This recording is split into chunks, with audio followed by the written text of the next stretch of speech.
বানিয়েছিলেন। নবীজির জাসাদ মোবারকের ছায়াটার নিচে পড়তো না, সুবহানাল্লাহ পড়েন। তিনি অনেক লম্বা ছিলেন না, অনেক খাটো ছিলেন না, মধ্যম আকৃতির ছিলেন। তার থেকে বড় বড় লম্বা লম্বা সাহাবী তার সাথে হাঁটতো। কিন্তু হাদিস শরীফের মধ্যে বলা হয়েছে, দূর থেকে খেয়াল করতাম, সবার উপরে যার মাথাটা দেখা যায় তিনি হচ্ছেন মুহাম্মাদুর রাসূলুল্লাহ। আপনারা কি খুশি না বেজার? আল্লাহু আকবার বলেন। আস্তে বলবেন না, আরো জোরে বলুন আল্লাহ। মোনায় সম্মেলনে আমি আলোচনা করার সুযোগ পেয়েছি আল্লাহর মেহেরবানি, আপনাদের দোয়ায়। 2008 সালে আপনার 8টা মুসলিম দেশে সরকারিভাবে সফরের সুযোগ হলো আমার। তারই পাঠ হিসাবে গিয়েছিলাম আমেরিকায়।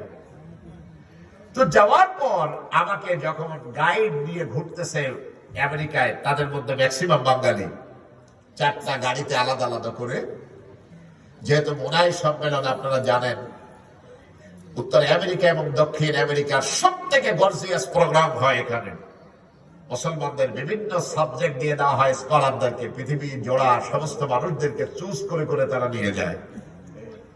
তো যাই হোক, সেই প্রোগ্রামে আমার আলোচনা করার সুযোগ হয়েছে। আমি খেয়াল করেছি আমেরিকার সব থেকে বড় যে আদালত, তার নাম সুপ্রিম কোর্ট। এই সুপ্রিম কোর্টের উপরে আমি দেখেছি 17 ব্যক্তির স্ট্যাচু, মূর্তি লাগানো। ওরা তো মুসলিম দেশ নয়, মুসলমানদের সংখ্যা মাত্র 6 থেকে 7%। 11% ইহুদি, বাকিরা হলো খ্রিস্টান এবং বৌদ্ধ। সেই দেশের সুপ্রিম কোর্টের উপরে যখন 17 ব্যক্তির এরকম স্ট্যাচু আমি বসানো দেখেছি, আমি গাইডকে জিজ্ঞেস করলাম, what happened there, please define to me, এখানে এতগুলি স্কাল্পচার দাঁড় করানো কেন?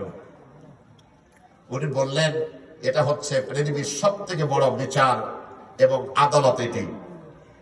আপনি কি জানেন না যে এটা হচ্ছে অনেকগুলি আইন প্রণেতার ছবি ওখানে শ্রদ্ধার সাথে রাখা হয়েছে?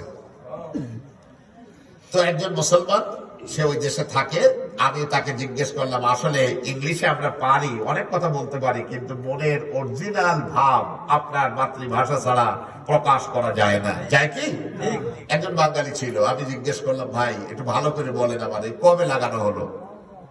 উনি বললেন, 1938 সালে আমেরিকার সুপ্রিম কোর্ট এই বিশাল বিল্ডিং যখন তৈরি হয়, তখন এর উপরে মূর্তিগুলিকে স্থাপন করা হয়েছে, মানুষ শ্রদ্ধা করে একে।